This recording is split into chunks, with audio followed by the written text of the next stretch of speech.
Hi friends, ഇന്ന് നമുക്ക് നമ്മുടെ നാടൻ പലഹാരമായ അരിയുണ്ട എങ്ങനെയാണ് നല്ല ടേസ്റ്റിൽ തയ്യാറാക്കിയെടുക്കാൻ നോക്കാം. അപ്പോൾ നമുക്ക് നേരെ വീഡിയോയിലേക്ക് പോകാം. അപ്പോൾ ആദ്യം തന്നെ അരി ഒന്ന് വറുത്തെടുക്കാം.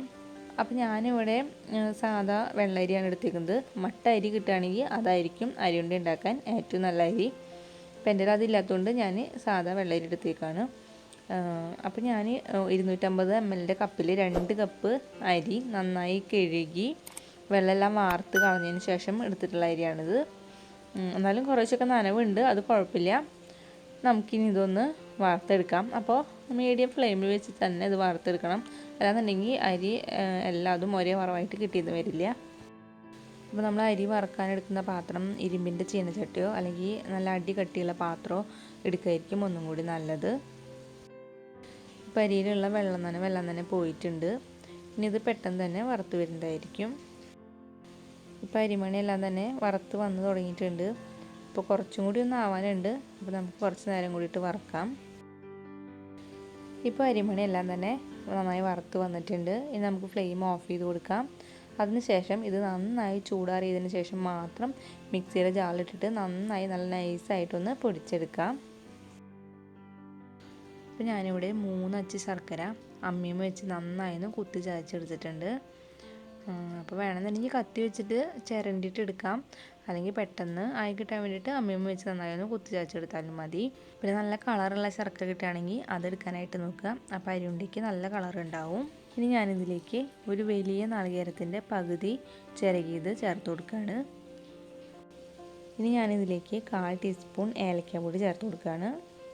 അതിനുശേഷം ഇത് നന്നായി ഒന്ന് കൈവച്ച് നന്നായി ഒന്ന് മിക്സ് ചെയ്ത് കൊടുക്കാം. ഇനി ഇതിലേക്ക് ഞാൻ നേരത്തെ പൊടിച്ച് വെച്ചിട്ടുള്ള അരി കുറേശ്ശെ ചേർത്ത് കൊടുക്കുകയാണ്. അപ്പോൾ ഒറ്റയടിക്ക് എല്ലാതും ഇട്ട് കൊടുക്കരുത്, കുറേശ്ശെ ചേർത്ത് കൊടുത്തിട്ട് നന്നായി ഒന്ന് കുഴച്ച് കൊടുക്കുക. ഇപ്പോൾ കുറച്ച് ഉണങ്ങിയ ടൈപ്പുള്ള നാളികേരമൊക്കെയാണ് നമ്മൾ എടുക്കണമെന്നുണ്ടെങ്കിൽ അപ്പോൾ നമ്മൾ വറുത്ത് പൊടിച്ച് വെച്ചിട്ടുള്ള അരി മുഴുവനായി ചേർത്ത് കഴിഞ്ഞാൽ ചിലപ്പോൾ നനവ് ശരിയാവാതെ ശരിക്കും ഉരുട്ടിയെടുക്കാനായിട്ട് പറ്റില്ല. അതുകൊണ്ട് കുറേശ്ശെ മാത്രം പൊടി ചേർത്ത് കൊടുത്തിട്ട് കുഴച്ചെടുക്കുക. അപ്പോൾ നന്നായി ഉരുട്ടിയെടുക്കാൻ പറ്റുന്ന ഒരു രീതി ആവുന്നത് വരയ്ക്കും പൊടി ചേർത്ത് കൊടുത്താൽ മതിയാവും. നിങ്ങൾക്ക് ഒന്നും കൂടി ടേസ്റ്റ് കൂടാൻ വേണ്ടിയിട്ട് അണ്ടിപ്പരിപ്പോ കപ്പലണ്ടിയോ ബദാമോ അങ്ങനെ ഏതെങ്കിലുമൊക്കെ ഒന്ന് ചട്ടിയിലിട്ട് വെറുതെ ഒന്ന് ചൂടാക്കി എടുത്തിട്ട് നന്നായി പൊടിച്ചിട്ട് ഇതിലേക്ക് ചേർത്ത് കൊടുത്ത് കുഴച്ചെടുക്കാവുന്നതാണ്. അപ്പോൾ ഒന്നും ചേർത്തില്ലെങ്കിലും ഇത് കഴിക്കാൻ നല്ല ടേസ്റ്റ് തന്നെയാണ്. ഇപ്പോൾ ഞാൻ പൊടിച്ച് വെച്ചിട്ടുള്ള എല്ലാ അരിയും ചേർത്തിട്ടുണ്ട്. നമുക്ക് നന്നായി ഒന്ന് കുഴച്ചെടുക്കണം. കൈ വെച്ചിട്ട് നന്നായി കുഴച്ച് മിക്സ് ചെയ്ത് കൊടുക്കാം. ഇനി നമുക്ക് ഓരോ ബോളുകളായിട്ട് ഇതൊന്ന് ഉരുട്ടിയെടുക്കാം. അപ്പോൾ കൈ കൊണ്ട് നന്നായി ഒന്ന് പ്രസ് ചെയ്ത് കൊടുത്തിട്ട് ഇതൊന്ന് ഉരുട്ടിയെടുക്കാം. ഇപ്പോൾ ഇതാ നമ്മുടെ നല്ല ടേസ്റ്റ് ആയിട്ടുള്ള അരിയുണ്ട തയ്യാറായിട്ടുണ്ട്. അപ്പോൾ ഇതേപോലെ തന്നെ നമുക്ക് എല്ലാതും ഒന്ന് ഉരുട്ടിയെടുക്കാം. അപ്പോൾ ഈ ഒരു അളവിൽ അരി എടുക്കുകയാണെന്നുണ്ടെങ്കിൽ നമുക്ക് 10 അരിയുണ്ട തയ്യാറാക്കിയെടുക്കാനായിട്ട് പറ്റും.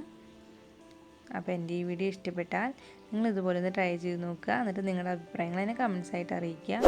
ഒപ്പം എൻ്റെ ചാനൽ ഒന്ന് സബ്സ്ക്രൈബ് ചെയ്യണേ. പിന്നെ ഈ വീഡിയോ ഇഷ്ടപ്പെട്ടാൽ ലൈക്ക് ചെയ്യാനും ഷെയർ ചെയ്യാനും മറക്കരുത്. അപ്പോൾ ഇനി വേറൊരു വീഡിയോ ആയിട്ട് കാണാം. അതുവരേക്കും എല്ലാവർക്കും ബൈ.